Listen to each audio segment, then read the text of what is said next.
শয়তানের কাজই হলো উল্টা কাম করা, আল্লাহ যা করেছে তার উল্টা করা। আল্লাহ তাআলা বললেন উসজুদু লি আদামা, আদমরে বানায়া সবাইকে বললেন আদমরে সেজদা দাও। ফাসাজাদু, সবাই সেজদা করলো। সবাই মানে কারা কোন তো? মাশাআল্লাহ। ইল্লা ইবলিস, মিস্টার ইবলিস সেজদা দিল না। আল্লাহ জিজ্ঞেস করলেন তুমি সেজদা দিলে না কেন? শয়তান তখন আর্গুমেন্ট পেশ করলো। সে বলল আনা খায়রুম মিনহু খালাকতানি মিন নার ওয়া খালাকতাহু মিন তিন, আমি ওর থেকে অনেক ভালো। ওরে বানাইছো মাটি দিয়ে, আমারে বানাইছো আগুন দিয়া। আগুন হলো ঊর্ধ্বমুখী, মাটি হলো নিম্নগতি সম্পন্ন। সুতরাং ঊর্ধ্বমুখী কোন জিনিসকে নিম্নমুখী জিনিসের কাছে আত্মসমর্পণ করতে বলা, সেজদা দিতে বলা মোস্ট আনসাইন্টিফিক। কত বড় শয়তান! শয়তান জানে না যে আগুনের শক্তি কম, মাটির চাইতে আগুনের শক্তি একেবারেই কম। সব থেকে শক্তি বেশি মাটির। আগুন হচ্ছে সংহারক আর মাটি হচ্ছে উৎপাদনশীল। এ মাটির তলায় আর একটা জগৎ আছে, পানির তলায় আছে আর একটা জগৎ। আলহামদুলিল্লাহ রব্বিল আলামিন। এই যে রব্বিল আলামিন বলা হয়, আলম হচ্ছে এক বচন, আলামিন হচ্ছে বহু বচন। আল্লাহ শুধু ইহকাল আর পরকাল, ইহজগৎ আর পরজগতের মালিক নন, বহুমাত্রিক জগতের মালিক তিনি। সেই জগৎগুলি আমরা চিনি না। অবশ্য সময় হলে আর একদিন এ ব্যাপারে বলবো ইনশাআল্লাহ। মাটির তলায় কি জগৎ, সাগরের তলায় কি জগৎ, ও বোঝে নাই। ও তো শয়তান, ও এরকম বলে বসলো। আল্লাহ তাআলা বললেন ইন্নাকা রাজিম, তুই মরদুদ, আমার হুকুমের অবাধ্য হয়েছিস, বেরিয়ে যা। তোর জীবনের সমস্ত ইবাদত আমি পণ্ড করে দিলাম। শয়তান বলল আল্লাহ তাআলা, আমার ইবাদত গুলি আদমের কারণেই পণ্ড হলো, তাই এতদিন কষ্ট করে ইবাদত করলাম, এর বিনিময় কিছু দেবে না? আল্লাহ কয় চাইস কি? কয় আমার 3 দফা দাবি। কি কি? 1 নম্বর, যে আদমের কারণে আমার সব শেষ হইল, শয়তান হয়ে গেলাম, এই আদম বাঁচবে কয়দিন? আল্লাহ তাআলা বললেন এরা তো কিয়ামত পর্যন্ত এর সন্তানেরা থাকবে। শয়তান বলল এই আদম সন্তানকে প্রতারণা করার জন্য আমাকেও কিয়ামত পর্যন্ত হায়াত দিতে হবে। আল্লাহ তাআলা বললেন মঞ্জুর। শয়তান বলল আমাকে আমার 2 নম্বর দাবি, যেহেতু আমি মানুষের প্রতারণা দিব, ভাইতে ভাইতে ঝগড়া লাগাবো, স্বামীতে স্ত্রীতে ঝগড়া লাগাইয়া তালাক দেওয়াবো, ভাইতে ভাইতে খুনাখুনি বাধায় দেব, কিন্তু লোকেরা যদি আমারে দেখতে পায় যে শয়তান এই যে তালাক দেওয়াইয়া এই যে যায়, ছেলে আর বাপে ঝগড়া বাঁধাইয়া ভাইতে ভাইতে খুনাখুনি করাইয়া এই যে শয়তান যায়, তাহলে তো আমার ঠ্যাং আস্ত থাকবে না, আমার তো মেরে ফেলাবে। সুতরাং আমাকে আন্ডারগ্রাউন্ড ওয়ার্ক করতে দিতে হবে, আমি শয়তানি করবো কেউ, কিন্তু আমার কেউ দেখবে না। আল্লাহ কয় মঞ্জুর। শয়তান কয় লাস্টলি এন্ড ফাইনালি 3 নম্বরের দাবি, আমি করব সারা জীবন তোমার বিরোধিতা। আর মজার ব্যাপার, রিজেকের মালিক তুমি, তুমি যদি আমারে আর আমার অনুসারীদেরকে খাবার না দাও তা আমি তো ওয়ার্কার পাবো না, এই জন্য আমারে খাইতে দেওয়া লাগবে, আমার ওয়ার্কারদেরকেও খাইতে দিতে হবে। আল্লাহ বললেন মঞ্জুর। শয়তান বলল হায় আল্লাহ তাআলা, এবার তোমার জাহান্নামের সংখ্যা বাড়াইতে পারো, আমি তোমার সমস্ত বান্দাগুলি সব জাহান্নামকে ভর্তি করে দেবো। এই কোরআন শরীফ আছে। আল্লাহ তাআলা ফেরেশতাদের বললেন, ফেরেশতারা শুনছো শয়তানি কইল কি? আল্লাহ রাব্বুল আলামিন বলেন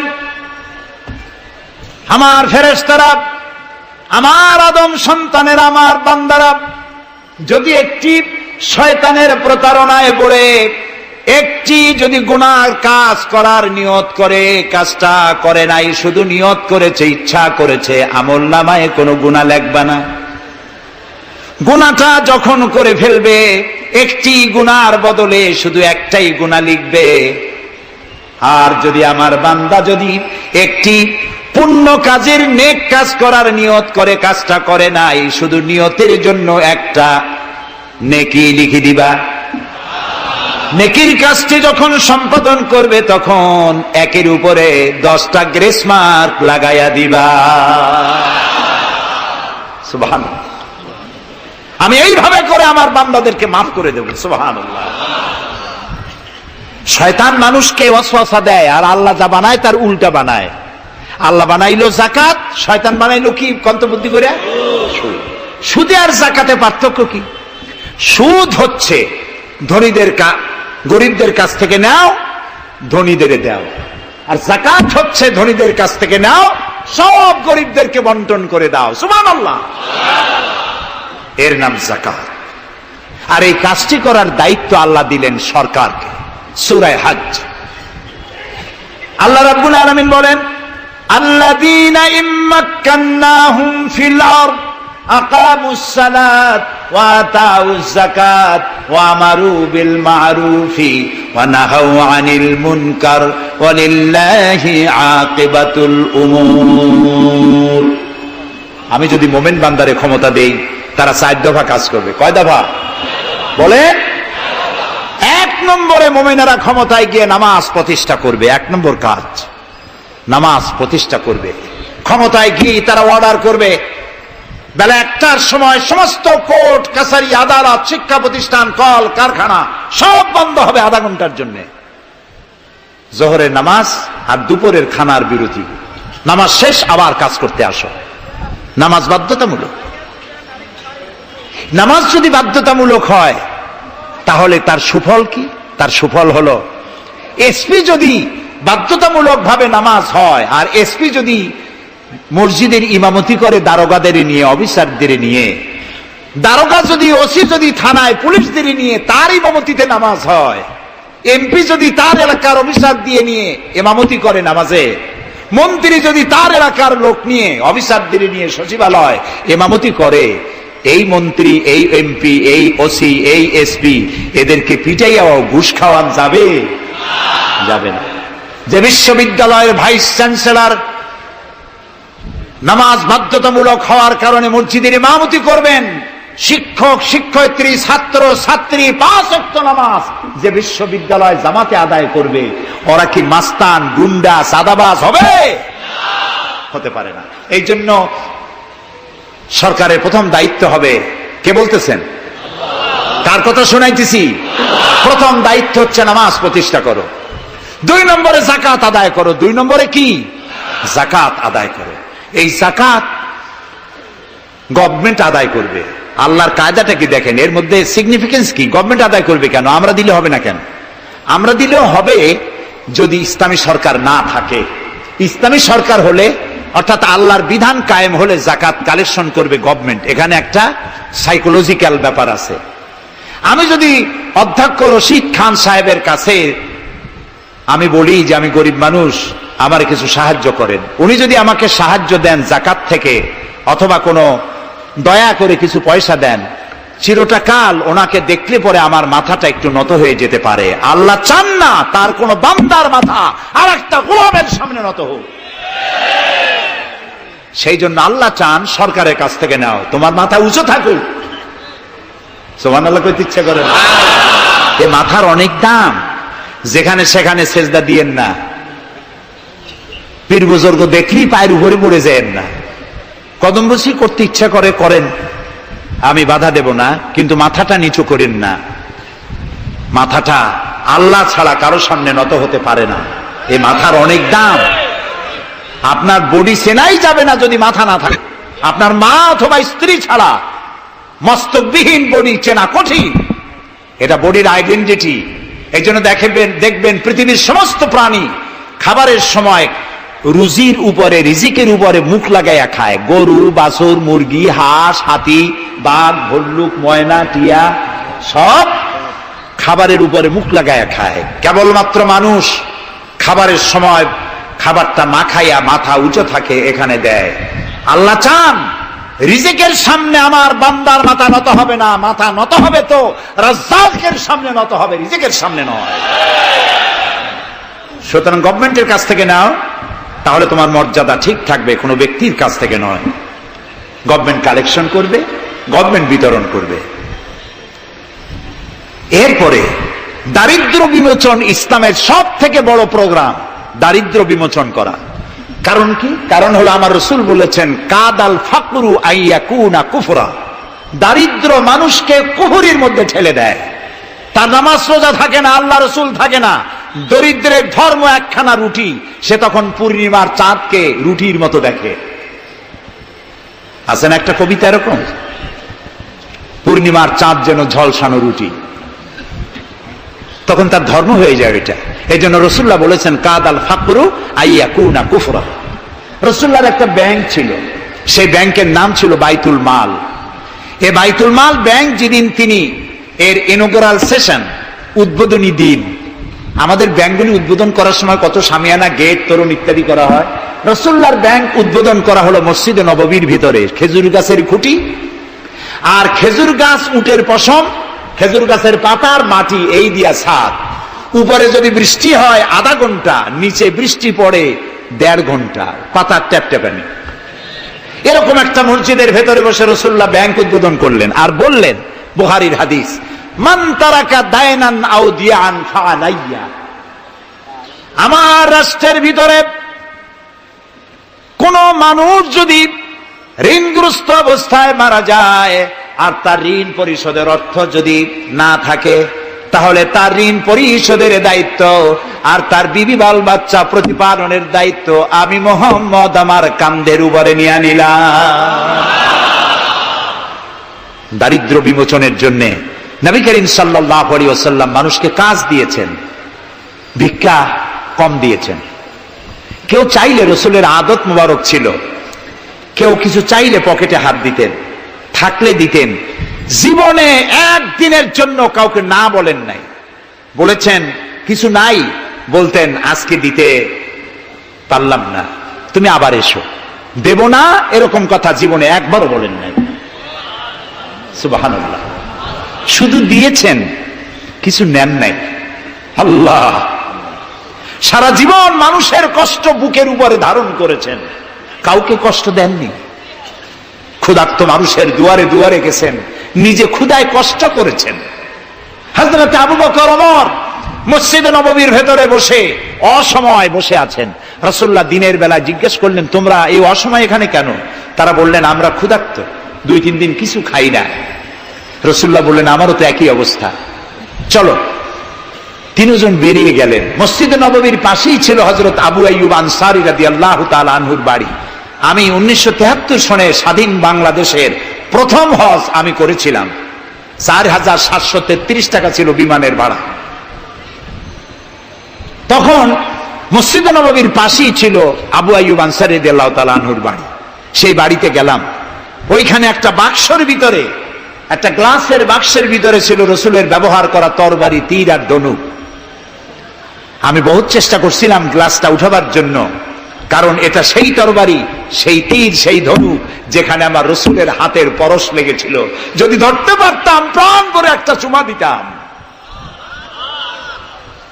এই বাড়িতে গিয়ে রাসূলুল্লাহ উপস্থিত হলেন। আবু আইয়ুব আনসারী 3 জন মেহমান, এর থেকে শ্রেষ্ঠ মেহমান আছে?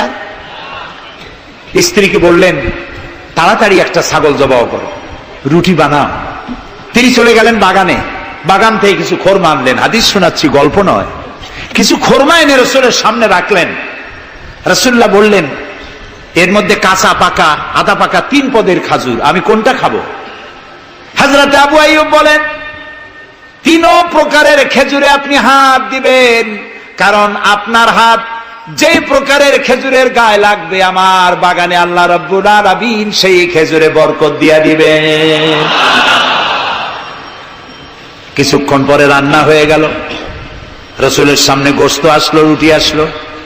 আল্লাহর নবী খাবারের শুরুতে 2-1টা রুটি আর 2-3টা গোশত টুকরা রুটি দিয়া পেঁচায়া হযরতে আবু আইয়ুব আনসারীর হাতে দিয়া দিলেন। বললেন, আবু আইয়ুব, এই রুটি আর গোশত টুকরা নিয়ে যাও, আমার কলিজার টুকরা মা ফাতেমা গত 3 দিন হলো কিছু খায় নাই। দুনিয়ার মানুষের খাবার পৌঁছায়ছেন, নিজে না খেয়ে থেকেছেন। হযরত আয়েশা বলেছেন, 1 দিন 2 দিন না, মাসের পর মাস রাসূলুল্লাহর স্ত্রীদের ঘরে চুলায় আগুন জ্বলে নাই। হযরত ওমর রাদিয়াল্লাহু তাআলা আনহু রাসূলুল্লাহর ঘরে প্রবেশ করেছেন। এখনো ঘরটা আছে মসজিদে নববীর কোনায়, ছোট্ট ঘরটা। বিশ্বনবীর ঘর। তিনি ঘরের মধ্যে প্রবেশ করে দেখেন রাসূলুল্লাহ শুয়ে আছেন।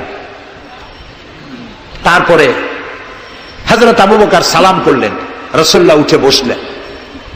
হযরতে ওমর রাদিয়াল্লাহু তাআলা আনহু বাচ্চা শিশুর মতো ডুকরে কেঁদে উঠলেন। নবীজি জিজ্ঞেস করলেন, ওমর কাঁদো কেন? হযরত ওমর বলছেন, ইয়া রাসূলুল্লাহ, আমি বিশ্বনবীর ঘর দেখতেছি, ছোট্ট একটি ঘর, এক কোনায় পানি শূন্য সরাহি কাত হয়ে পড়ে আছে, এক পাশে একটা গ্লাস, আর আপনি যে বিছানায় শোয়া, চাদর নাই, বালিশ নাই, দড়ি দিয়া বুনানো খাটিয়ার উপরে শুয়েছিলেন, হাতের তলায়, মাথার তলায় হাত দিয়ে আপনার জান্নাতি শরীর মোবারকের পিঠের উপরে দড়ির দাগ আমি সহ্য করতে পারছি না ইয়া রাসূলুল্লাহ। কাফেরেরা পৃথিবীতে এত শান্তি করলো, আর আল্লাহ রাসূলের গায়ে দড়ির দাগ, আপনি আমাকে অনুমতি দেন, আমি একটা তোশক আপনাকে বানায় এনে দেই। রাসূলুল্লাহ বললেন, ওমর, আমি যদি হুকুম করি, এই যে ওহদ পাহাড়টা আমার জন্য সোনায় পরিণত হয়ে যাবে। আমি পৃথিবীতে শান্তি করতে আসি নাই, এসেছি মানবতার মুক্তির জন্য, কল্যাণের জন্য। নবী করিম সাল্লাল্লাহু আলাইহি ওয়াসাল্লাম এই যাকাতের বিধান কায়েম করলেন। মানুষের দুয়ারে দুয়ারে খাবার পৌঁছে গেল, বৃদ্ধরা ভাতা পেল, বয়স্করা ভাতা পেল, বেকারেরা তাদের কাজের সংস্থান পেয়ে গেল। অবস্থা এমন হলো, হযরত ওমর ইবনে আব্দুল আজিজ রাহমাতুল্লাহ আলাইহির সময় যাকাত কে নেবে, যাকাত কে নেবে চিল্লানো হতো, ঢোল বাজানো হতো। একজন লোক পাওয়া যেত না যে যাকাত আমার দরকার। ইতিহাস লিখছে, ওই সময় একজন লোক তার সাদকার টাকা নিয়ে ঘুরতেছে যে যাকাত কাকে দিবে। 3 দিন হলো যাকাত নেওয়ার মতো একটা লোক পেল না। অবশেষে ক্লান্ত হয়ে মরুদ্যানের মধ্যে বসে আছে। কিছু সময় পর দেখলো যে একটা লোক, ধুলায় ধূসরিত চেহারা, তিনি এসেছেন, হাতে একটা বড় টোপলা। এই লোকটি বলল, পথিক, আসসালামু আলাইকুম, আমি 3 দিন ঘুরলাম এই দেশে, একটা মানুষ পেল না যাকে আমি সাদকার টাকা, যাকাতের টাকা দিতে পারি। আপনাকে মনে হচ্ছে গরিব মানুষ, জামা কাপড় ময়লা, আপনি আমার এই টাকাগুলি নিয়ে আমাকে উদ্ধার করুন। লোকটি বলছে, তোমার মাথা ঠিক আছে কিনা আমি জানি না, তুমি কি মনে করছো যে আমার এই বস্তার মধ্যে ছেঁড়া খাতা? তোমার ওই টোপলায় যত টাকা, ওর থেকে অনেক বেশি টাকা আমার এই বস্তার ভিতরে। আমি 1 সপ্তাহ ঘুরতেছি, একটা গরিব মানুষ পাই নাই এই দেশে। এটি হলো যাকাতের কল্যাণময়তা, যাকাত ভিত্তিক অর্থ ব্যবস্থার কল্যাণময়তা। যারাই যাকাত দেয় না, অর্থকে সঞ্চিত করে, সোনা এবং রূপাকে সঞ্চয় করে, তাদের সম্পর্কে আল্লাহ কি বলছেন? والذين يكنزون الذهب والفضة ولا ينفقونها في سبيل الله فبشرهم بعذاب أليم। যারা নাকি রৌপ্য এবং স্বর্ণ সঞ্চয় করে, আমার রাস্তা খরচ করে না, মানে গরিবদের দেয় না, সঞ্চিত করে রাখে, তাদের জন্য কঠিন পীড়াদায়ক শাস্তির সুসংবাদ দাও। প্রশ্ন উঠতে পারে, শাস্তির কি সুসংবাদ হয়? শাস্তির কি হয়? আল্লাহ সুসংবাদ বললেন কেন? এটা বোঝাবার জন্য ছোট্ট একটি দৃষ্টান্ত যথেষ্ট। মা যদি ছেলেকে কন্ট্রোল করতে না পারে, দারুণ দুষ্ট, মা তখন বলে, দাঁড়া, তোর বাপ আসুক, আমি তারে নালিশ করব, এমন পিটটি দেবে, তখন মজা টের পাবি। পিটাইলে কি মজা লাগে? তাহলে মজা বললো কেন? শাস্তির তীব্রতা বোঝাবার জন্য মজা শব্দ ব্যবহার করা হয়। এটা কোরআনে কারীমের বাগধারা। আল্লাহ তাআলা বলছেন, তীব্র শাস্তির সুসংবাদ দাও। স্বর্ণ আর রৌপ্য জমা করে রেখেছো, যাকাত দাওনি। বহু মহিলার অসংখ্য সোনা রূপা আছে, যাকাত দেন না। কবে কালে ভদ্র একটা বিয়ে আসবে, সেই বিবাহে সজ্জিত হয়ে যাবেন, সারা বছরে যাকাত দিলেন না, এতগুলি সোনা আটকায় রাখলেন কেন? আল্লাহ চান না টাকা পয়সা পুঞ্জীভূত হয়ে থাকুক। কোরআন শুধু নামাজ রোজা নয়, দেখুন না আল্লাহ কি বলছেন। আল্লাহ বলছেন, কায়লা ইয়াকুনা দুলাতাম বাইনাল আগনিয়াই মিনকুম। আল্লাহ বলছেন, তোমাদের কিছু সংখ্যক ধনীদের মধ্যে তোমাদের সম্পদগুলি পুঞ্জীভূত হয়ে যাক, এটা আমি চাই না। এটা যাকাত, ফিতরা, সাদকা এককালীন দানের মাধ্যমে গোটা জাতির মধ্যে পৌঁছে যাক, তাহলে মানুষের উপকার হবে। সুতরাং 7.5 তোলা নিচ পর্যন্ত যাকাত আপনার না দিলে চলবে। যখন 7.5 তোলা হবে তখনই যাকাত শুরু হবে। যত বেশি হয় গোড়া থেকে শুরু করে সবটা দিতে হবে। 52 তোলা রূপা হলে যাকাত দিতে হবে। এই যাকাতের টাকা না দিয়ে যারা জমা করে রাখেন, শাস্তিটা কি হবে শোনেন। আল্লাহ শাস্তির ধরনও বলছেন, ইয়াউমা ইউহমা আলাইহা ফি নারি জাহান্নাম ফাতুকওয়া বিহা জিবাহুম ওয়া জুনুবুহুম ওয়া যুহুরুহুম হাযা মা কানাজতুম লিআনফুসিকুম তাকনিজুন। এমন একদিন আসবে যখন এই স্বর্ণ আর রৌপ্যকে জাহান্নামের আগুন দিয়ে জ্বালায়া সিল বানানো হবে, আর এই সিলগুলি তোমার কপালে, তোমার পার্শ্বদেশে, তোমার পৃষ্ঠদেশে সিল মারা হবে জাহান্নামের আগুন দিয়ে, আর বলা হবে হাযা মা কানাজতুম লিআনফুসিকুম, এই হলো তোমার সেই সব সঞ্চিত সম্পদ যা তুমি সঞ্চয় করে রেখেছিল, আল্লাহর রাস্তায় খরচ করো নাই। রাসূলের কাছে প্রশ্ন হয়েছে, ওয়ায়াসআলুনাকা মাযা ইউনফিকুন, হে রাসূল আপনাকে প্রশ্ন করা হয় যে কি খরচ করব। আল্লাহ তাআলা বলছেন কুলিল আফওয়া, বলুন প্রয়োজনের অতিরিক্ত জিনিস আল্লাহর রাস্তায় খরচ করে দাও। আমরা প্রয়োজনের অতিরিক্তটা ব্যাংকে জমা রাখি, আল্লাহ বলেন খরচ করো। যত খরচ করবে আল্লাহ তত বাড়াই দিবেন। দেখেন না আল্লাহ বাড়ায় কেমনে। আল্লাহরে বিশ্বাস করেন যে আল্লাহ যে বাড়াইতে পারেন, এটাকে বিশ্বাস করেন? এটি তো ইমানের প্রশ্ন। কেউ যদি জবাব দিতে ব্যর্থ হন তাহলে তো কুলক্ষণ। আল্লাহ কি সম্পদ কমানো আর বাড়ানোর মালিক কে?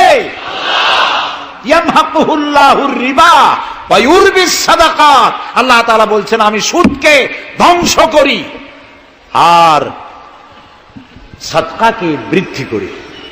হালালে বরকত হয়, হারামে বরকত হয় না। আজ গোটা পৃথিবীতে, শুধু বাংলাদেশে নয়, গোটা বিশ্বে ওয়ার্ল্ড ব্যাংকের দৃষ্টিতে ইসলামী ব্যাংক পৃথিবীতে সব থেকে সফল ব্যাংক। তাও আলহামদুলিল্লাহ কব না। কেন? কারণ হালালে বরকত হয়, হারামে বরকত হবে না। আচ্ছা, কুত্তায় বাচ্চা দেয় কয়টা কন্ত? ওর তো ফ্যামিলি প্ল্যানিং নাই, জনমের মতো হয়। এই কুত্তাগুলি যদি সব বাঁচত তাহলে বরিশাল দিয়ে হাঁটতে পারতেন? কুত্তার জ্বালায় হাঁটতেই পারতেন না। গরুতে, গাভীতে বাছুর দেয় কয়টা বছরে? একটা, মাত্র একটি। আর মুসলমানেরা গরু যা জন্মের খাওয়া খায়, তারপরেও কুত্তা বেশি না গরু বেশি? এই কারণে যেহেতু গরু হালাল তাই গরুতে বরকত, কুত্তা হারাম তাই বরকত নাই। ইসলামী ব্যাংক শুধু ব্যাংকিং সেক্টরেই কাজ করে না, জাতির কল্যাণমূলক বহু সংখ্যক কাজ তারা করে থাকে। ইসলামী ব্যাংক হাসপাতাল, ইসলামী ব্যাংক ব্যাংকের জন্য কলেজ, ইসলামী ব্যাংক দিয়ে যখন ডিজাস্টার হয়, দুর্ভিক্ষ হয়, যখন বন্যা হয়, জলোচ্ছ্বাস হয়, লক্ষ কোটি কোটি টাকা তারা দুহাতে বিতরণ করে। হ্যাঁ, অনেক প্রকল্প আছে। মেধাবী ছাত্র, গরিব ছাত্রদেরকে স্টাইপেন্ড দেয়, বিধবা নারীদেরকে কি বলে সেলাই করে, সেলাই মেশিন দেয়। যাকাত আর একটু বলি, আপনারা বিরক্ত হন না তো? যাকাত আমরা কি করি? বছরে একদিন শাড়ি আর লুঙ্গি কিনে প্রদর্শন করি, এক্সিবিশন। অমুক সাহেব যাকাত দেবেন, আপনারা আসবেন। দলে দলে ফকিররা আসলো, একটা লুঙ্গি আর শাড়ি নিতে গিয়ে পদপিষ্ট হয়ে 5টা 10টা মারা গেল। হয় নাই বাংলাদেশে? এই প্রদর্শনী এক্সিবিশনের কোনো মানে নাই। যাকাত নিতে তোমার বাড়ি কেন লোক আসবে? তুমি যাকাতের টাকা তার হকদারের কাছে পৌঁছাইয়া দিবা। কারণ গরিব তোমার করুণার পাত্র নয়। অফি আমওয়ালিহিম হাক্কুল লিসাইলি ওয়াল মাহরুম, আল্লাহ তাআলা বলছেন তোমার সম্পদের ভিতরে গরিবদের অধিকার আছে। গরিব তোমার করুণার পাত্র নয়। যাকাত দিয়ে আসো তার বাড়ি যায়। তবে শাড়ি আর লুঙ্গি দেওয়া কোনো অর্থবহ কাজ নয়। কি দিবেন? রাসূলুল্লাহর কাছ থেকে শিখুন। ওই যে একজন আসলো, ভিক্ষা চাইলো, বলল তোমার কি কিছু নাই? বলল আছে। কি আছে কন্ত? মাশাআল্লাহ, জানি সবাই, কিন্তু আমল করি না। দুনিয়ায় যত ভালো কথা সব বলা হয়ে গেছে, বাকি আছে শুধু পালন করা। রাসূলুল্লাহ তাকে বললেন কম্বল আনো, বিক্রি করে কিনলেন কি? কুড়াল। রাসূলুল্লাহ তার নিজের পবিত্র হাত দিয়ে কুড়ালে হাতল লাগায় দিলেন, বললেন যাও জঙ্গলে কাঠ কাটো, বাজারে বিক্রি করো, ভিক্ষা কোনোদিন আর করবা না। 1 বছর পর, হাদিস শুনুন, 1 বছর পর ওই ভিক্ষুক এসে বলছেন, আসসালামু আলাইকা ইয়া রাসূলুল্লাহ, হুজুর আপনি আমাকে চিনেছেন? আমি সেই ভিক্ষুক যে ভিক্ষা নিতে এসেছিলাম, আপনি আমাকে ভিক্ষা না দিয়ে কুড়াল দিছিলেন, কুড়াল দিয়া কাঠ কাটিয়া বাজারে বিক্রি করে আমার কাছে এখন যাকাত দেওয়ার মতো অর্থ জমা হয়ে গেছে। এটার নাম ইসলাম। শুধু নামাজ রোজা জিকির আজগারের জন্য শুধু নয়, নামাজ রোজা জিকির আজগার তো করব, কিন্তু আমার মানুষকে দারিদ্র বিমোচন করতে হবে। সুতরাং যাকাতের টাকা দিয়ে একটা শিক্ষিত বেকার যুবককে একটা কম্পিউটার কিনে দেন, একটা বিধবা মহিলাকে একটা সেলাই মেশিন কিনে দেন, তার সতীত্ব সে বাঁচাতে পারবে। ক্ষুধার জ্বালায় মানুষ যখন অসহনীয় পর্যায়ে চলে যায়, তখন সে দেহ ব্যবসার মতো নিকৃষ্ট পর্যায়েও চলে যায়। এজন্য ধনীরা দায়ী হবে আল্লাহর কাছে। কচু গাছ কাটতে কাটতেই মানুষ খুন করে। একটা এতিম বাচ্চা ক্ষুধার জ্বালায় ঘুরতেছে, ওই বাচ্চাটি আপনি তাকে একটু আদর করেন, ওরে আপনি একটা চীনাবাদামের বাক্স কিনে দেন 50 টাকা 100 টাকা দিয়া, কিছু চীনাবাদামের পুঁজি দেন, একটা পানের খিলি বানাইয়া বিক্রি করার পুঁজি দেন, কয়েকটা বুট পলিশের কালি আর ব্রাশ কিনে দেন, সে রাস্তায় বসে জুতা পালিশ করবে, ছেলেটি পকেট মারা থেকে চুরি করা থেকে বেঁচে যাবে, সমাজ সংস্কার হবে, সমাজ অপরাধ মুক্ত হবে, সমাজ থেকে দারিদ্র বিমোচন হবে। আলহামদুলিল্লাহ বলেন। আপনি কি জানেন এই যে গাছগুলি লাগালে পরে কত সওয়াব হয়, এবং দারিদ্র বিমোচনের জন্য গাছের কি বিশাল ভূমিকা। রাসূলুল্লাহ বলেছেন হাদিস, তোমার কাছে যদি এমন খবর আসে যে কিয়ামত হচ্ছে, আর তখন যদি তোমার কাছে কোনো গাছের চারা থাকে, কিয়ামত হচ্ছে, গাছের চারাটি কিয়ামত আসার পূর্বেই গাছের চারাটি লাগিয়ে যাও, কিয়ামতের দিন সাদকায়ে জারিয়ার সওয়াব পেয়ে যাবে। একটি গাছ যদি কেউ লাগায়, ওই গাছে যত পাখি বসবে, ফল হবে, মানুষে খাবে, আশ্রয় নেবে মানুষেরা, কিয়ামত পর্যন্ত সাদকায়ে জারিয়ার সওয়াব মানুষ কবরে বসে বসে পেতে থাকবে।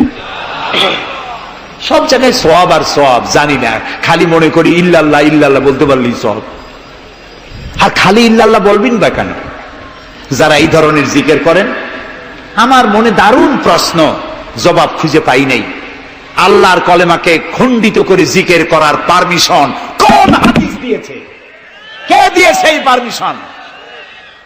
লা ইলাহা ইল্লাল্লাহ, এটা হলো পূর্ণাঙ্গ কালেমা, কমপ্লিট হচ্ছে মুহাম্মদুর রাসূলুল্লাহ। আফজালুজ যিকর লা ইলাহা ইল্লাল্লাহ। কতক্ষণ লা ইলাহা ইল্লাল্লাহ, কতক্ষণ ইল্লাল্লাহ ইল্লাল্লাহ ইল্লাল্লাহ। এর অর্থ কি? আল্লাহ ছাড়া, আল্লাহ ছাড়া, আল্লাহ ছাড়া। আল্লাহ ছাড়া কি? কমন সেন্সের শুধু কমন বাদ দিয়া শুধু সেন্স যদি থাকে, কোন মুসলমানের এমন জিকির করা উচিত নয়।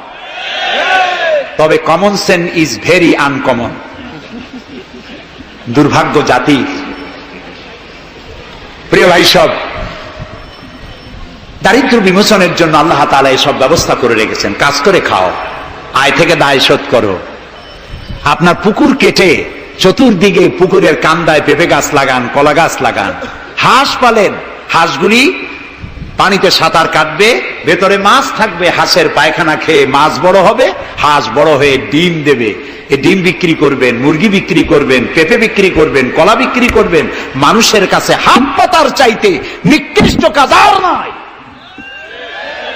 রাসূলুল্লাহ বলেছেন, আল্লাহর কাছে এই রকমের হাতের চাইতে এই রকমের হাতের মর্যাদা বেশি। এইটার নাম কি? চাওয়া। বলেন, এইটার নাম কি? এইটার নাম আল্লাহর কাছে এইটার কোনো দাম নাই, কোনো দাম নাই। আল্লাহর কাছে দাম এইটা। এই জন্য যারা শ্রমিকদের সম্পর্কে আমার রাসূল বলেছেন, আল কাসিব হাবিবুল্লাহ, যারা সহজে উপার্জন করে খায় ওরা আল্লাহর বন্ধু। আপনারা শ্রমিক না, সেই জন্য সুবহানাল্লাহ কইতে পারলেন না। আলহামদুলিল্লাহ বলে। রাসূলুল্লাহর হাদিস শোনাচ্ছি, আমি গাজী কালু চম্পাবতীর পুঁথি শোনাচ্ছি না। আল কাসিব হাবিবুল্লাহ, যে ব্যক্তি স্বহস্তে উপার্জন করে খায় সে আল্লাহর বন্ধু। এখন যদি কোন রিকশাওয়ালা, কুলি মজুর, ঠেলাওয়ালা যদি মনে করে আল্লাহর বন্ধু যখন হইছি নামাজ রোজা দিয়ে আর করবো কি, এটি কিন্তু ঠিক নয়। আল্লাহর বন্ধু হওয়ার জন্য নামাজ রোজা অত্যন্ত জরুরি। আর আপনি যে কষ্ট করে খাচ্ছেন, আপনার পয়সা হালাল। যে ব্যক্তি রিকশা চালায়, 2.5 মনে বস্তা মাথায় করে স্টিমারে উঠায়, ওর চাইতে হালাল পয়সা কারো নাই। মাথার ঘাম পায়ে ফেলে উপার্জন করছে। আপনি জানেন না যে দালানে যারা আছে খুব শান্তিতে নাই। বাইরের থেকে দেখে ভেতরের অবস্থাটা বোঝা যায় না। গুলশান, বনানী, আভিজাত্যপূর্ণ এলাকার বিশাল বিশাল বাড়ি দেখে আপনার চোখ ধাঁধা লেগে যেতে পারে, খুব শান্তির নিলয়। না, শান্তি নাই। বাড়ির মালিক, বহু টাকার মালিক, রাত্রির বেলায় ঘুম হয় না। কোন ফাঁক দিয়া জানলার পাশ দিয়া গুলি এসে বুক ঝাঁঝরা করে দেয়, ঘুম নাই। জনমের মতো অসুখ হইছে, প্রত্যেক দিন সোনার চাউল দিয়ে ভাত খাইতে পারে, কিন্তু ডাক্তার তার রুজি কন্ট্রোল করে দিয়েছে। পাঙ্গাসের পেটি, খাসির চর্বি খাইতে পারবেন না, ভাত কম খাবেন। সকালবেলায় ডিমের পুষ, দুপুর বেলায় 1 স্লাইস টুস, সন্ধ্যাবেলায় ফলের জুস, খাওয়া শেষ। বউ তো কথা শোনে না। হাজারো কাজ করে ঘরমুক্ত হয়ে স্বামী ফিরেছে, বিবি সাহেবা, বেগম সাহেবা পেখম ধরে হাতে ভেরিটি ব্যাগ নিয়ে স্বামীর সামনে থেকে হন হন করে যাচ্ছে। স্বামী বেচারা কষ্ট করে জিজ্ঞেস করছে, তুমি কই যাও? বলছে, আই এম ভেরি বিজি। ছেলে হয়েছে কয়টা? সব গুন্ডা, মাস্তান। মাথায় এত বড় চুল, হাতে এত বড় নখ। মেয়েগুলি বয়ফ্রেন্ড নিয়ে কোথায় চলে গেছে। বেটা বাড়ির কাজের লোক, কাজের মেয়েদের হাতের দেওয়া খানা খাইল, আদর পাইল না, যত্ন পাইল না, সম্মান পাইল না। খাইয়ে টাইয়া নিজে নিজে শুয়ে আছে, এতগুলা ঘুমের ট্যাবলেট খাইছে, ঘুম আসে না। কিন্তু তুমি মেয়ে রিকশাওয়ালা, ঠেলাওয়ালা, কুলি মজুর, সারাদিন কাজ করে পোলার চাউল কিনতে পারো নাই, মোটা চাউল কিনেছো, খেসারির ডাল কিনেছো। এটু কিনে বাড়িতে বউ রান্না করেছে। আমি এই চোখে দেখা কথা বলি, আল্লাহ তাআলা এই বয়সে কম দেখান নাই। কমলাপুর রেল স্টেশনের বস্তি দেখেছি, অনেক বস্তি এলাকায় গিয়েছি। স্বামী বসে খাচ্ছে, ঘরমাক্ত রিক্সা চালায় আসছে, 2.5 মনে বস্তা টানে আনছে। স্ত্রী খাবার তুলে দিচ্ছে, আরেকটু খাও, খুব কষ্ট করেছো, আরেকটু খাও। ওর ঘরে ফ্যান নাই, কাপড়ের আঁচল দিয়ে স্বামীর কপাল মুছে দিচ্ছে, আরেকটু খাও, এত কষ্ট করো তুমি। ওর ঘরে ফোমের বিছানা নাই, চটের মতো শক্ত বিছানা, বালিশ নাই, ইটের মতো শক্ত, সাব কাপড়ের একটু কভার দাও। এরকম একটা বালিশের উপরে সারাদিনের শ্রান্তি আর ক্লান্তি নিয়ে আর ঘুমায় গেছে, কোন ওষুধ খাওয়া লাগে নাই। এমন ঘুম আসছে, ওর নাকের গর্জনে ট্রাকের ইঞ্জিন ফেল। শান্তি কি বড় লোক হলে হয়? শান্তি দেওয়ার মালিক আল্লাহ। শান্তি দেওয়ার মালিক কে? আল্লাহ তাআলা। এই জন্যে এই শান্তি আসবে যদি সঠিকভাবে, সুষ্ঠুভাবে আল্লাহ পাকের দেওয়া এই বিধানগুলি আমরা যদি সমাজে কায়েম করতে পারি, তাহলে এটি সম্ভব। আমার দেশে এখন যদি যাকাতের টাকা কালেকশন করা হয়, তাহলে আমরা একটা হিসাব করেছি। আমি একটা ব্যাংকের সাথে জড়িত আছি, আপনারা জানেন বোধহয়, ইসলামী ব্যাংক। এর জন্ম লগ্ন থেকে আমি আছি এর সাথে। সেই হিসেবে আমরা একটা জরিপ চালাইছি। বাংলাদেশে যদি এখন যাকাত যদি গভর্নমেন্ট কালেকশন করে, তাহলে একেবারে কম করে হলেও 6,000 কোটি টাকা যাকাত কালেকশন হতে পারে। 6,000 কোটি। আর ওয়াকফ এস্টেট আছে বাংলাদেশে লক্ষ লক্ষ একর জমিন, যা বিভিন্ন মোতাল্লি তারা সিন্দাবাদের দত্তের মতো ওয়াকফ সম্পত্তির উপরে চেপে বসে আছে। এই ওয়াকফ সম্পত্তি যদি উদ্ধার করা যায়, আর যাকাত আর ওশরের টাকা যদি গভর্নমেন্ট কালেকশন করতে পারে, বাংলাদেশের দারিদ্র বিমোচনের জন্য পৃথিবীর কারো কাছ থেকে একটি টাকাও নেওয়ার দরকার নাই। এই যে ৬,০০০ কোটি টাকার শূন্যতা ভ্যাকুয়াম সৃষ্টি হলো বাংলাদেশে, এই শূন্যতা পূরণের জন্য এগিয়ে এলো এনজিওরা এবং তারা সুদের বাণিজ্য শুরু করলো। ব্যাংক সুদ নেয় 15 or 17%, আর এনজিওরা নেয় 35 থেকে 40%। মারাত্মক সুদখোর। সমাজে কাবুলিওয়ালাদের মতো সুদ চালু করে দিয়েছে। প্রিয় ভাই সব, বাংলাদেশ একটি সম্পদশালী দেশ। যারা বলে, আমি পার্লামেন্টে একবার বক্তৃতায় বলেছিলাম যে যারা বলে বাংলাদেশ গরিব, আমি তাদের সাথে একমত হতে পারি না। আমার দেশ সম্পদশালী দেশ, আলহামদুলিল্লাহ বলে। আমার দেশ, এ বাংলাদেশের আবাদযোগ্য জমির পরিমাণ 2,40,00,000 একর। আলহামদুলিল্লাহ বলবেন না? এখানে বনজ সম্পদ আছে 32,53,860 কিলোমিটার বর্গমিটার নিয়ে, বর্গমাইল জুড়ে। এখানে আল্লাহর হিকমতটা দেখেন। সুন্দরবন আমাদের থেকে দূরে না কাছে? বরিশাল, বরগুনা, বাগেরহাট, সাতক্ষীরা, এই এলাকায় সুন্দরবন কে বানাইছে? কোন গভর্নমেন্ট বানিয়েছে? কেন আর অন্য জায়গায় বানানো হলো না কেন? উত্তরবঙ্গে বানাইলো না কেন? কারণ আমাদের বঙ্গোপসাগর হলো সাইক্লোন জোন। এখান থেকেই ঘূর্ণিঝড়ের উৎপত্তি হয়, সাইক্লোন জোন। 240, 80, 300 অথবা সহস্র মাইল স্পিডে বা 500 মাইল স্পিডে ঝোড়ো হওয়া প্রবাহিত হওয়ার জন্য ঘূর্ণিঝড় প্রস্তুতি দেয়। আবহাওয়া বার্তা দিয়ে তা শোনানো হয়। উপকূলীয় এলাকায় যদি আল্লাহ তাআলা সুন্দরবন তৈরি না করতেন, তাহলে সমুদ্রের ঘূর্ণিঝড়ের প্রথম ধাক্কায় কুয়াকাটা, পটুয়াখালী, বরগুনা, সাতক্ষীরা, পিরোজপুর, বাগেরহাট, বরিশাল প্রথম ধাক্কায় উড়ে চলে যেত। আল্লাহ তাআলা কি দয়া, সুন্দরবন বানাই দিয়ে প্রোটেক্টেড করেছেন। তাও আমরা সুবহানাল্লাহ বলবো না? এই সুন্দরবন রক্ষার জন্য গভর্নমেন্ট পাহারাদার লাগিয়েছে, কিন্তু পাহারাদারেরা নিজেরাই রক্ষকরা হইছে ভক্ষক, জন্মের খাওয়া খাইতেছে। আল্লাহ দেখলেন যে এরা তো এই ধরনের মানুষ খুব বেকায়দা, সেই জন্য আল্লাহ তাআলা নিজেও কিছু পাহারার ব্যবস্থা করলেন। সেই পাহারাদার কে? Royal Bengal tiger. যদি সামনে পড়েন 10 কোটি টাকা ঘুষ দেবেন, এ কথা শুনলেও আপনারে ছাড়বে না। যাতে বংশানুক্রমে পৃথিবীর মানুষ, দেশের মানুষ এগুলি ভোগ দখল করতে পারে, আল্লাহ সেই জন্য পাহারাদার রেখে দিয়েছেন। সুবহানাল্লাহ। আমার দেশে রয়েছে পানি সম্পদ। বাংলাদেশের ছোট বড় 250টি নদ নদী আছে, যেগুলির দৈর্ঘ্য 3,200 বর্গমাইল। আছে পানি সম্পদ, আছে পশু সম্পদ, আছে মৎস্য সম্পদ, সর্বোপরি আছে এই বাংলাদেশের 14 কোটি মানুষের 28 কোটি হাত। এই হাতগুলি যদি ভিক্ষুকের হাত না হয়ে কর্মীর হাত হয়ে যায়, তাহলে আমাদের দেশ গরিব থাকতে পারে না।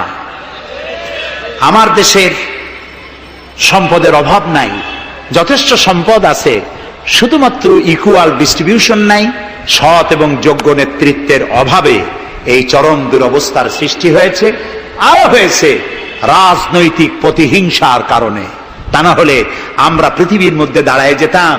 যুদ্ধ বিধ্বস্ত জাপান কোথা থেকে কোথায় গেল? উত্তর কোরিয়া আমেরিকাকে চ্যালেঞ্জ করছে। থাইল্যান্ড, যারা নারী ব্যবসা করে জীবন বাঁচাইতো, সেই থাইল্যান্ড এখন, আমি মেলবোর্ন ইউনিভার্সিটিতে আমার প্রোগ্রাম ছিল, যাওয়ার সময় ব্যাংকক হয়ে গেলাম। একটি হোটেলে আমার থাকার জায়গা ছিল। 30 কিলোমিটার লম্বা ফ্লাইওভার ব্যাংককে।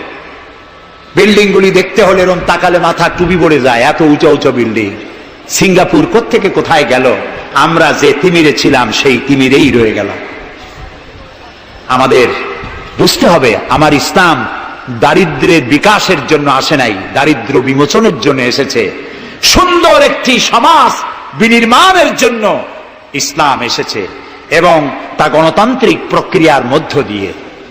নবী করিম সাল্লাল্লাহু আলাইহি ওয়াসাল্লাম যদি বলতেন ইন্তেকালের সময় যে আমার মেয়ে নেতৃত্ব দিবে, আমার নাতি নেতৃত্ব দিবে, বলেন কার বাবার হিম্মত ছিল এটার প্রতিবাদ করার?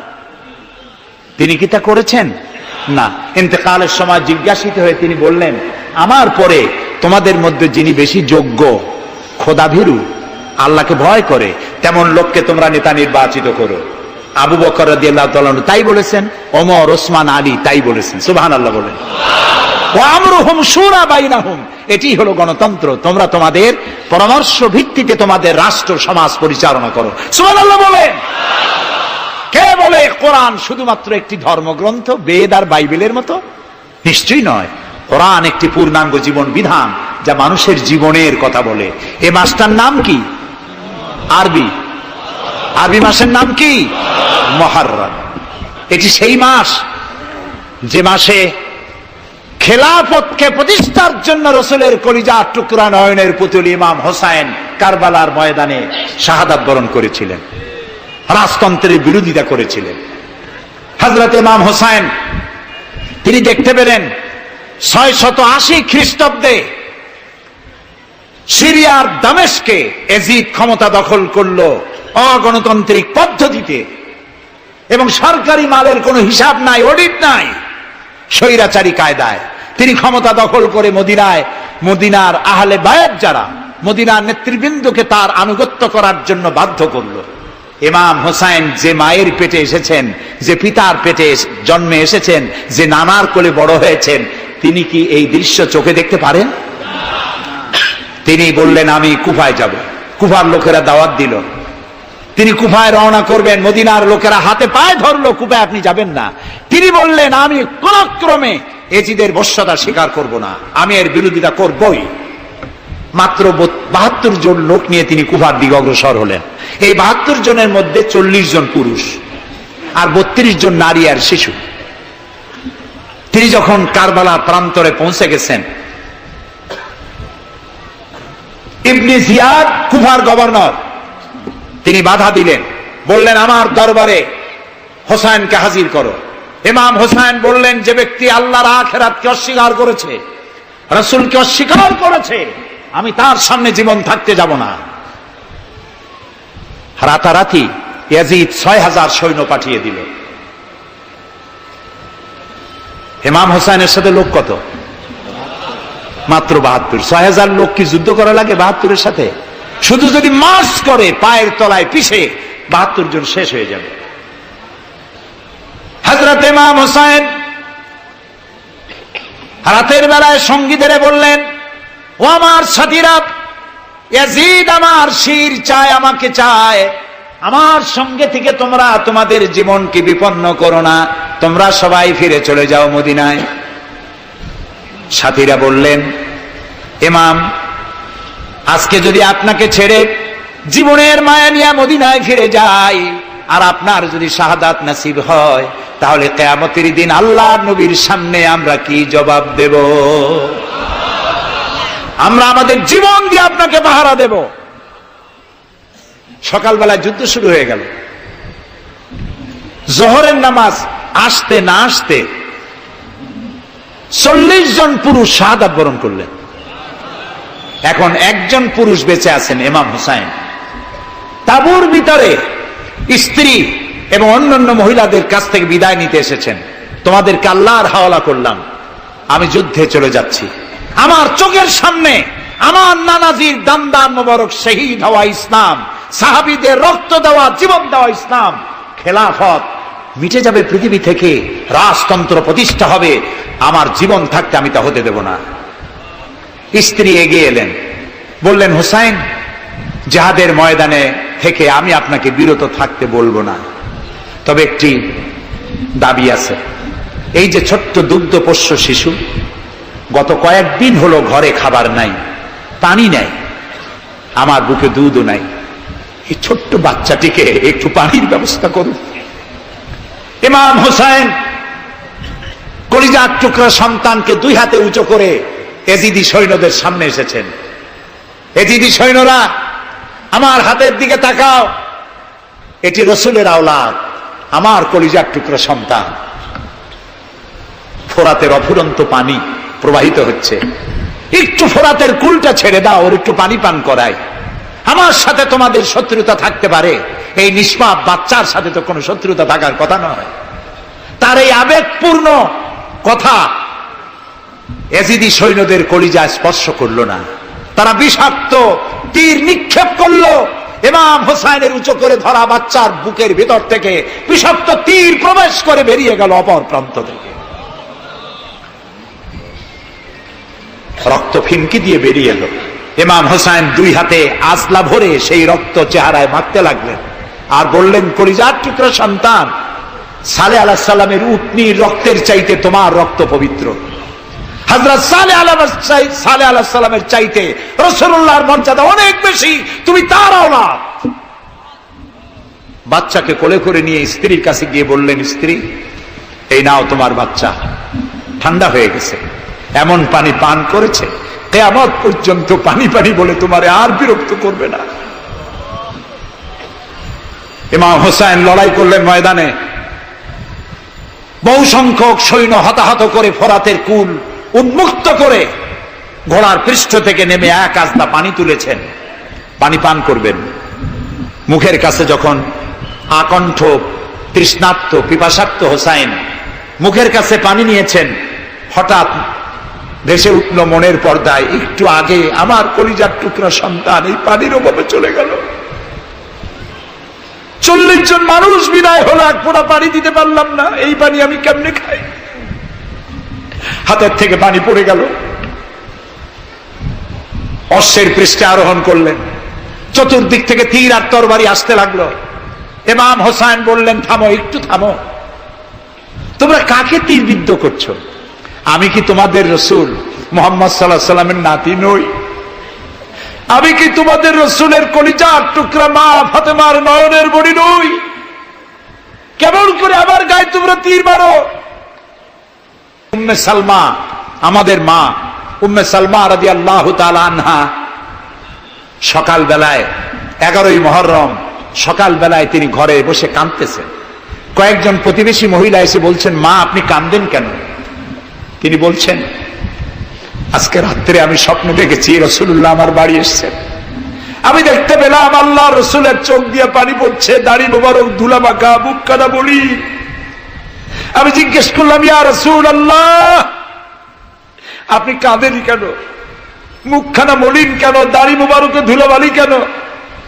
রাসূলুল্লাহ বললেন, উম্মে সালমা, তুমি জানো না আমি এইমাত্র কারবালা থেকে এসেছি।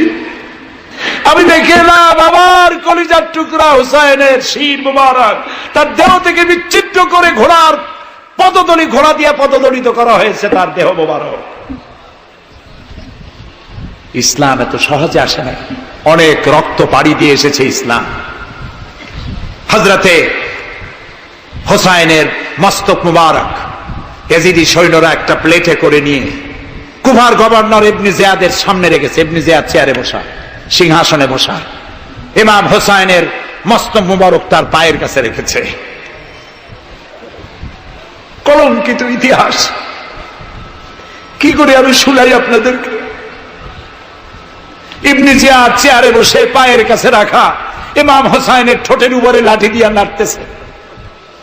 হযরত যায়েদ রাদিয়াল্লাহু তাআলা আনহু 80 বছর বয়স, তিনি বলছেন, ইবনে জিয়াদ, এতক্ষণ যা করেছ মুখ বুজে সহ্য করেছি, কিন্তু এখন যেটা তুমি করতেছো পায়ের কাছে কার ব্যথা? তুমি যে ঠোঁটের উপরে লাঠি দিয়ে নাড়তেছো, আমি যায়েদ, আমি দেখেছি রাসূলুল্লাহ 1000 বার এই মুখের উপরে চুমা খেয়েছেন। তোমার বেয়াদবি বন্ধ করো। প্রিয় ভাই সব, রাজতন্ত্র নয়, পরামর্শ ভিত্তিক সমাজ ব্যবস্থা প্রতিষ্ঠার জন্য আল্লাহ তাআলা ইসলাম দিয়েছেন, দ্বীন দিয়েছেন। সেই জীবন ব্যবস্থা ইসলাম আজকে এই পৃথিবীতে মুসলমানদেরকে সন্ত্রাসী জাত হিসেবে চিহ্নিত করার জন্য, উগ্র জাতি হিসেবে, সহিংস জাতি হিসেবে, অগণতান্ত্রিক জাতি হিসেবে প্রমাণিত করার জন্য পাশ্চাত্য শক্তি তারা নবী করিম সাল্লাল্লাহু আলাইহি সাল্লামের ব্যঙ্গচিত্র এঁকে দুনিয়ায় ছড়িয়ে দিয়েছে। আজকে জুমার খুতবায় আমি কসাই মসজিদে বলেছিলাম, রাসূলুল্লাহর মাথার উপরে বোমা আকৃতির পাগড়ি বেঁধেছে, পাশে 2টা অর্ধনগ্ন মেয়ে লোক রেখেছে। নাউজুবিল্লাহ। তোদের মতো অসভ্য আছে পৃথিবীতে? ডেনমার্ক, আমেরিকা, ইউরোপ, তোমরাও কি মানুষের মতো কাজ করেছ? বিশ্ব নবী পৃথিবীতে সব দিয়েছেন, কিছু নেন নাই। তাকে অপমান করার অর্থ হচ্ছে মানব সভ্যতাকে অপমান করা। রাসূলকে অপমান করার ক্ষমতা কারো নয়। তার সম্মান পাহাড় সমান নয়, তার সম্মান আকাশ সমান নয়। রাসূলের সম্মান আল্লাহর আরশ পর্যন্ত। আল্লাহ তার আরশে আজিমে কাউকে দাওয়াত দেন নাই, বিশ্ব নবীকে দাওয়াত দিয়েছিলেন। আমি আমার বরিশালবাসীদের বলবো, মুসলমানদেরকে ধৈর্য ধারণ করতে হবে, আরো সংযমী হতে হবে। আমরা প্রতিবাদ করব, অবশ্যই প্রতিবাদ করব, কিন্তু জ্বালাও পোড়াওতে আমরা যাব না। আমরা কারো পতাকা পোড়ানো, কারো অফিসে ভাঙচুর করা, এটা আমাদের কাজ না। আমরা গড়ার জন্য এসেছি, আমরা ভাঙ্গার জন্য আসি নাই। কেউ অসভ্য হলে আমরা অসভ্য হতে পারি না। ওরা অসভ্য, ওরা বর্বর, ওদের জীবনে ভালোবাসা নাই, তাই ওরা প্রতি বছর একটা দিন ভালোবাসা দিবস পালন করে। আমার জীবনে ভালোবাসার অভাব নাই। ইসলাম সর্বশ্রেষ্ঠ জীবন ব্যবস্থা। এই কল্যাণময় জীবন ব্যবস্থা প্রতিষ্ঠার জন্য এগিয়ে আসতে হবে মুসলমানদেরকে, সকলকে, হিন্দুদেরকেও। হিন্দু, বৌদ্ধ, খ্রিস্টানদের বলি, আমার প্রিয় ভাইয়েরা, আপনাদের মধ্যে আমাদের মধ্যে পার্থক্য খুবই কম। হিন্দুরা বলেন এক ব্রহ্মা, দ্বিতীয় নাস্তি। আমরা বলি লা ইলাহা ইল্লাল্লাহ, কথা প্রায় কাছাকাছি। আপনারা পুনর্জন্মে বিশ্বাসী, আমরা পুনরুত্থানে বিশ্বাসী। আমরা খুব ভালো আছি, এই দেশটা খুব ভালো দেশ, পূজা আর রোজা একসাথে হয়, আমরা অনেক আরামে আছি। এদেশে সাম্প্রদায়িক সম্প্রীতি নাই বলে যারা বিদেশে বদনাম ছড়ায়, তাদের হেদায়েতের জন্য আমরা আল্লাহর কাছে দোয়া করি, আল্লাহ তাদের হেদায়েত করো। ক্ষমতা হারায় মানুষ এত পাগল হয় যে দেশের বিরুদ্ধে কথা বলে, মায়ের বিরুদ্ধে কথা বলে, রাষ্ট্রের বিরুদ্ধে কথা বলে। আল্লাহ এদের হেদায়েত নসিব করে দিন। প্রিয় ভাই সব, আমার হিন্দু ভাইয়েরা, অমুসলিম ভাইরা যারা আসছেন, আমি তাদেরকে বলবো, এই কোরআন শুধু মুসলমানদের জন্য নয়। আপনার ইসলাম কবুল করা লাগবে না। আমি ইউরোপ, আমেরিকা, অস্ট্রেলিয়া, আফ্রিকায় যখন অমুসলিমদের মধ্যে বক্তৃতা করি, তখন বলি আপনাদের মুসলমান হওয়া লাগবে না। যে ধর্মে আছে সে ধর্মে থেকেই যদি কোরআন বর্ণিত আইন যদি মানেন, আপনি শান্তি পাবেন দুনিয়ায়, শান্তি পাবেন আখিরাতে। পরকালেও শান্তি পাবেন কিনা আল্লাহ ভালো জানেন, তবে দুনিয়ার শান্তি তো পাবেনই। কোরআনের আইন সকলের জন্য প্রযোজ্য। প্রিয় ভাই সব, আমি এখন মুনাজাতের দিকে আগাবো। ইসলামের ব্যাখ্যা দিচ্ছিলাম, ইন্নাদ-দীনা ইনদাল্লাহিল ইসলাম। ইসলামের চাইতে কল্যাণময় জীবন ব্যবস্থা পৃথিবীতে আর নাই। বলেন সুবহানাল্লাহ। আমি মুনাজাতের দিকে যাচ্ছি, আর মুনাজাতের আদব হলো বসা। এই রাস্তা জুড়ে যত মানুষ দাঁড়ানো আছেন, সব মানুষ বসুন। গতকাল বলেছিলাম, মুনাজাতের কথা শুনে দুই একজন হাঁটে, এটি কিন্তু বেয়াদবির পর্যায়ে পড়ে, আদবের খেলাফ। মানুষের হাতে যেমন ক্যামেরা থাকে, ফেরেশতার হাতে ক্যামেরা আছে না? তা আপনি মুনাজাতের কথা শুনে যদি হাঁটেন, আপনি তো বেয়াদবের খাতায় নাম লেখালেন। এমন হতভাগ্য কারো হওয়া উচিত না। মুনাজাত হয় কার কাছে? সেই আল্লাহরে ভয় করেন, জায়গায় বসেন এবং মুনাজাতে শরীক হন। মুসলমানদের বড় দুর্দিন যাচ্ছে, এত বড় দুর্দিন। আমি ছোট্ট মানুষ, আমার জ্ঞান সীমিত, আমার ইলেম কালাম সীমিত, আমার দৃষ্টিভঙ্গি সীমিত। এই সীমিত দৃষ্টিভঙ্গি দিয়ে, আমার পড়াশোনা অবজারভেশনের মধ্য দিয়ে আমি যেটা বুঝতে পারি, বর্তমান পৃথিবীতে মুসলমানেরা যে বিরাট ষড়যন্ত্র আর বিপদের মুখোমুখি হয়েছে, পৃথিবীতে কোন কালে এত ষড়যন্ত্র, এত বহুমুখী ষড়যন্ত্র আর কোনদিন হয়েছে বলে আমার জানা নেই। এই ষড়যন্ত্র থেকে বাঁচার জন্য দোয়া করতে হবে কার কাছে? কার কাছে? তিনিই পারবেন আমাদেরকে কল্যাণ দিতে। এই জন্যে মা বোনেরা যারা এসেছেন, মা বোনদেরকে বলবো, আপনাদেরকে ইসলাম সর্বাধিক সুযোগ দিয়েছে, আপনাদের অধিকার দিয়েছে। লেখাপড়া করতে পারবেন, চাকরি করতে পারবেন, রাজনীতি করতে পারবেন, আপনারা সমাজনীতি করতে পারবেন, আপনারা যুদ্ধেও যেতে পারবেন, সব পারবেন। তবে আপনার শালীনতা, আপনার সম্ভ্রম, আপনার সতীত্ব, আপনার পর্দা আপনাকে বজায় রাখতে হবে। এ কাজটুকুনের মধ্য দিয়ে নারীর অধিকার প্রতিষ্ঠিত হবে। সেজন্য আমি মা বোনদেরকে বলবো, আসুন ইসলামকে জানি, ইসলামকে বুঝি, ইসলামের সাথে নিজেদেরকে সম্পৃক্ত করি। এটি শুধুমাত্র নামাজ রোজা হজ জাকাতের ধর্ম নয়। নামাজ রোজা হজ জাকাত সহ অর্থনীতি, সমাজনীতি, রাষ্ট্রনীতি সবকিছুর সমন্বয় একটা জীবনের স্কিম, একটি পরিকল্পনা যা দিয়েছেন আল্লাহ তাআলা। সুবহানাল্লাহ। আর ওই কথার প্রতিবাদ করি যারা আল্লাহর আইন প্রতিষ্ঠার নামে বোমা হামলা করে, সন্ত্রাসী তৎপরতা চালায়, এরা জিহাদকে অবমাননা করেছে। জিহাদ আর যুদ্ধ এক কথা নয়, জিহাদ আর কিতাল এক কথা নয়, হোলি ওয়ার এবং জিহাদ এক কথা নয়। সুতরাং আল্লাহর আইন প্রতিষ্ঠার নামে যারা সন্ত্রাসী তৎপরতা চালায় তারা একটি জঘন্য কাজ করছে। যারা বোমা মারে আল্লাহর আইন প্রতিষ্ঠার জন্য, তারা মানুষ নয়, তারা মানুষ নামের কলঙ্ক, তারা নরপশু। বলুন তো তারা কি? তারা জানোয়ার।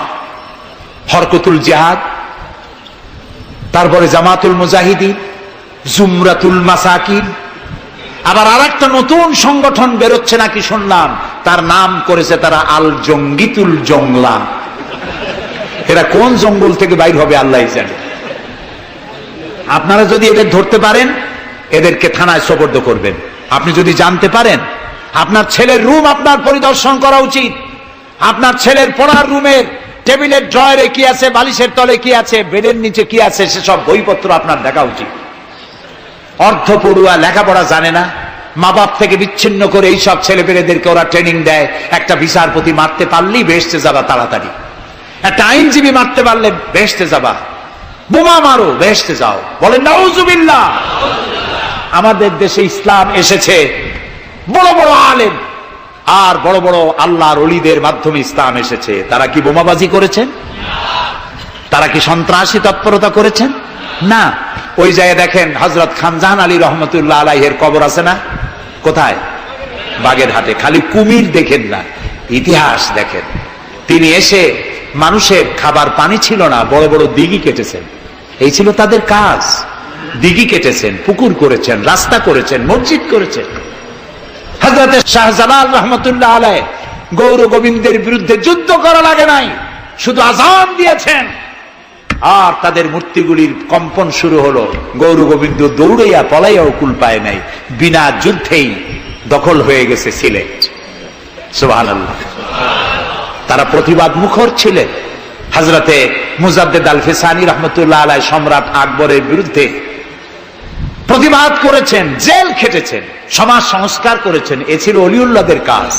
আমাদের দেশে শর্ষিনার পীর, ফুরফুরার পীর, জৌনপুরের পীর, চরমোনাইর মরহুম পীর হযরত মাওলানা ইসহাক সাহেব রহমতুল্লাহ আলাইহি পীরের মতো পীর ছিলেন। আমি ছাত্র জীবনে তার অনেক ওয়াজ শুনেছি। কান্দা মানুষ পাগল হয়ে যেত। গাছের তার তলারটা দুটো খাওয়ার অভ্যাস ছিল না। তিনি মানুষকে ব্যঙ্গ করেন নাই, কারো বিরুদ্ধে উল্টা পাল্টা ফতোয়া দেন নাই। আমার কাছে ইসলাম, কারো কাছে ইসলাম নাই, এই বাজে কথা তিনি জীবনেও বলেন না। আমরা তাকে সম্মান করি। এইসব বড় বড় অলিউল্লাহ আর আলেমরা এদেশে ইসলাম প্রচার করেছে, সন্ত্রাসের মধ্য দিয়ে নয়, ভালোবাসা দিয়া, উন্নয়নমূলক কাজ করে, মাদ্রাসা, মসজিদ, এতিমখানা প্রতিষ্ঠা করে করেছে। সুতরাং এই সন্ত্রাসী তৎপরতা যারা চালায় তারা মানুষ নয়, তারা জানোয়ার, তারা পশু। এদেরকে ধরিয়ে দিন, পুলিশকে ধরিয়ে দিন।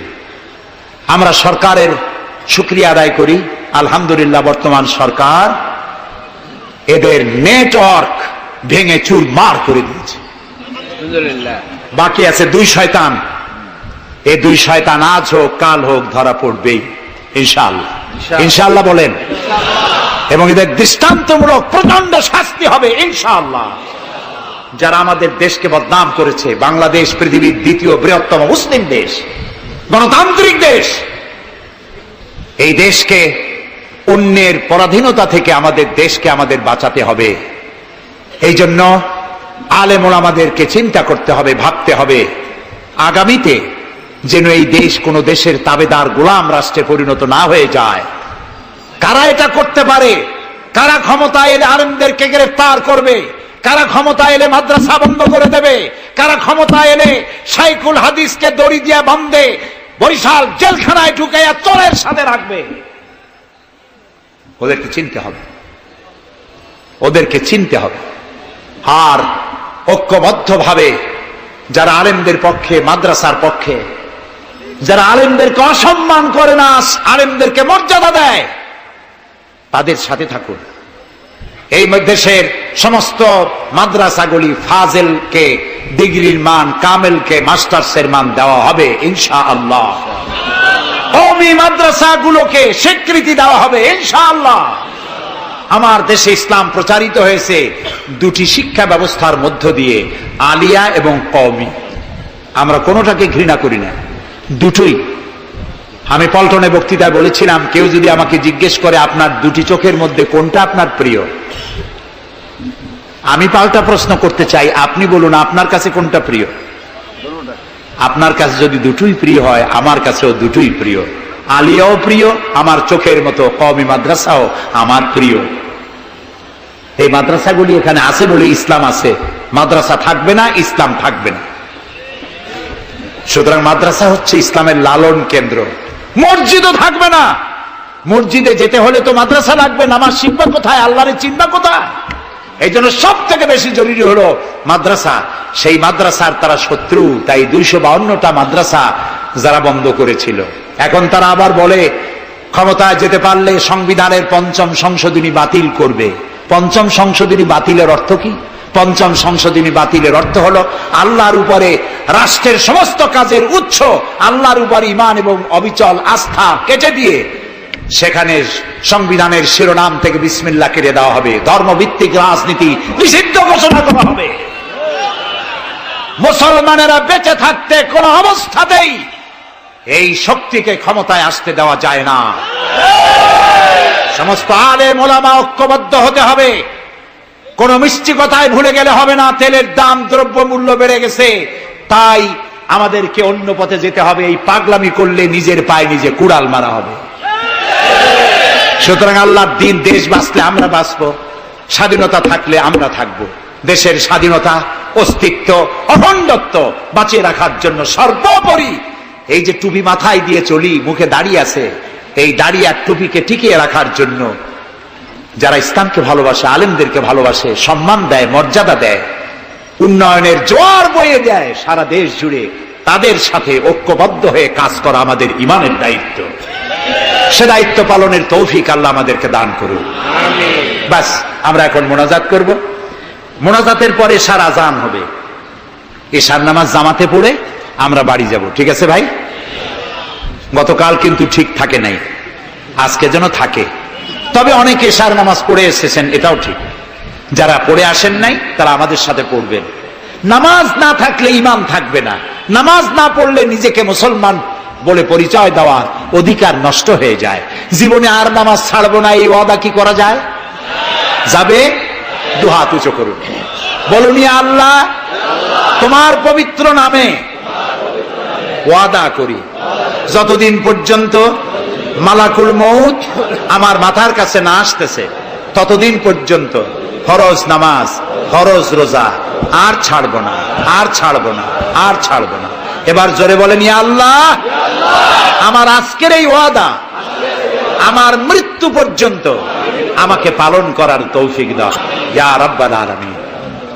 এখন মোনাজাত হচ্ছে। মোনাজাতের পর আপনারা নামাজের জন্য কাতার দিয়ে দাঁড়িয়ে যাবেন আর সকলে আর্থিক সাহায্য করবেন। আল্লাহুম্মা আমিন। রব্বানা যালামনা আনফুসানা ওয়া ইন লাম তাগফির লানা ওয়া তারহামনা লানাকুনান্না মিনাল খাসিরিন। রব্বানা যালামনা আনফুসানা ওয়া ইন লাম তাগফির লানা ওয়া তারহামনা লানাকুনান্না মিনাল খাসিরিন। হে আল্লাহ তাআলা, হাজার হাজার মুসলমান নরনারী দীর্ঘক্ষণ ধরে তোমার কোরআন শুনেছি, হাদিস শুনেছি, আর শেষ পর্যায়ে এসে ভিক্ষুকের মতো, কাঙ্গালের মতো গুনার বোঝা মাথায় নিয়ে তোমার দরবারে হাত তুলেছি। দয়া করে মেহেরবানি করে আমাদের জিন্দেগীর সমস্ত গুনাহ খাতাকে মাফ করে দাও। আমাদের মধ্য থেকে আমাদের মা বাপ দুনিয়া থেকে যারা বিদায় হয়ে গেছে, আয় আল্লাহ রব্বুল আলামিন, মা বাপের কবরগুলিকে জান্নাতের টুকরা বানায়া দাও। রব্বিরহামহুমা কামা রব্বায়ানি সগীরা। সবাই পড়েন রব্বিরহামহুমা কামা রব্বায়ানি সগীরা। আয় আল্লাহ রাব্বুল আলামিন, জনম দুঃখিনী গর্ভধারিণী মা, যিনি না খেয়ে আমাদের মুখে ক্রন্দন মুখে চুমা দিয়া শত চুমা দিয়া হাসি ফুটাইছেন, না খেয়ে আমাদেরকে খাওয়াইছেন, আমরা না ঘুমানো পর্যন্ত ঘুমান নাই, এত কষ্ট করেছেন যেই মা, আল্লাহ কবরটাকে বেহেশত বানাইয়া দাও। বাপজান এত কষ্ট করলেন, বাড়ি ঘর বানাইয়া দিয়া খালি হাতে বিদায় হয়ে গেছেন, কোন হালতে আসি জানি না, আল্লাহ আব্বার কবরটাকে বেহেশত বানাইয়া দাও। আমাদের মা বাপ যাদের বৃদ্ধ হয়ে গেছেন, রব্বুল আলামিন বিছানায় পড়ায়া পরনির্ভর করে মারবা না। আল্লাহ তাআলা স্বনির্ভর থাকাকালীন নিজে নিজে টয়লেটে যেতে পারেন, নিজের খাবার নিজে খেতে পারেন, দাঁড়াইয়া নামাজ পড়তে পারেন, নিজের কাপড় নিজে পরতে পারেন। এই অবস্থায় সুস্থ অবস্থায় ইমানের সাথে উঠাইয়া নিয়েও বিছানায় ভালাইয়া রাখবো না। রব্বুল আলামিন, সারা জীবন আমরা গুনাহ করেছি, এত গুনাহ করেছি, তোমার আকাশের দিকে তাকাইয়া কথা বলতে লজ্জা করে, শরমে মাথা নিচু হয়ে যায়। আল্লাহ যত গুনাহ করছি, নাফরমানি করেছি, আর তুমি শুধু মেহেরবানি করেছো। তুমি যদি আমাদের গোপন গুনাহগুলি জাহির করে দিতে, যৌবনকালের গুনাহ, জীবনের গুনাহ যদি সমাজের লোকেরা জানতো, স্ত্রী পুত্ররা জানতো, সম্মান দিত না।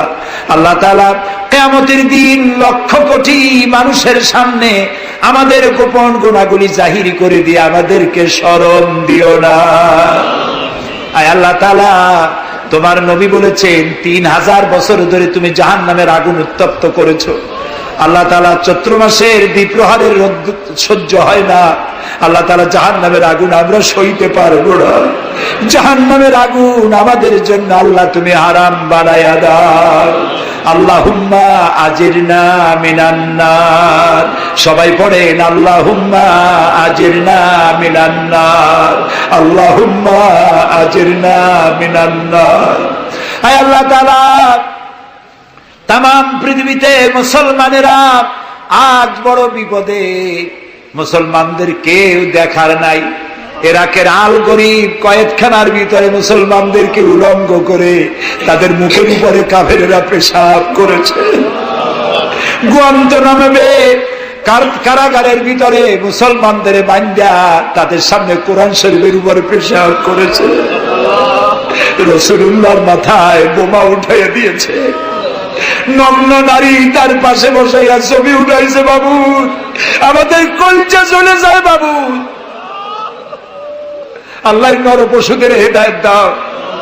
আল্লাহ পরাশক্তির নামধারী তথাকথিত সভ্যতাকে আল্লাহ তুমি হেদায়েত দিয়ে দাও। ওদের নসিবে যদি হেদায়েত না থাকে, তুমি তো আমাদের সেই আল্লাহ যে আল্লাহ নমরুদকে জুতা পেটা করে বিদায় করেছো। তুমি তো সেই আল্লাহ যে ফেরাউনকে চুবাইয়া মারছো।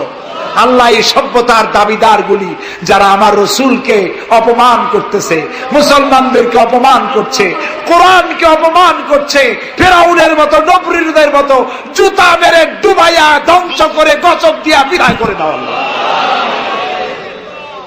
আল্লাহ, আমাদের এই শান্তিপূর্ণ দেশে যারা বোমা মারে, সন্ত্রাসী হামলা করে, ওদেরকে আমরা চিনি না, তুমি ভালো করে জানো ওরা কারা। আল্লাহ, ওদেরকে হেদায়েত করো, ওদেরকে তুমি ধরাইয়া দাও। ওদেরকে কারা টাকা দেয়, কারা বুদ্ধি দেয়, কারা পরিচালিত করে, তাদের চেহারা জনগণের সামনে উন্মোচিত করে দাও। তাদেরকে জনগণের সামনে ন্যাংটা করে দাও। আল্লাহ তাআলা, আমাদের এই সুন্দর দেশটির উপরে তুমি রহমত করো। আল্লাহ, তোমাকে বলবো না কাকে বলবো। পৃথিবীতে যত মুসলমান দেশ তুমি দিয়েছো, প্রত্যেক মুসলমান দেশের পাশে আরো 2-4টা মুসলমান দেশ আছে। তুমি আমাদের দিকে তাকায় দেখো তো আমাদের অবস্থাটা কি। আমরা কোথায় যাব? আমাদের তো পালাবারও জায়গা নাই। একদিকে সমুদ্র আর 3 দিকে কারা। আল্লাহ, তুমি এই বাংলাদেশটাকে দয়া করে হেফাজত করো। কারো তাবেদার বানাইও না, কোন পদসেবী পদলেহীদের গোলাম বানাইও না। আল্লাহ এই দেশের মুসলমানদের মাথায় টুপি রাখা, মুখে দাড়ি রাখার পথে বিঘ্ন ঘটায়ও না। মাদ্রাসাগুলি বন্ধ করে দিয়ে আমাদের দম বন্ধ করে দিও না। আল্লাহ তাআলা এমন শক্তি ক্ষমতা এনো না যারা ইসলামকে অপমান করবে, আলেমদেরকে অমর্যাদা করবে, এমন লোকদেরকে কিয়ামত পর্যন্ত ক্ষমতা দিও না। আল্লাহুম্মা লা তারুদ্দানা খায়িবিন, আল্লাহুম্মা লা তারুদ্দানা খায়িবিন। আল্লাহ তাআলা একেবারে কিছু না দিয়ে একেবারে খালি হাতে আমাদেরকে ফেরত দিও না বাবা।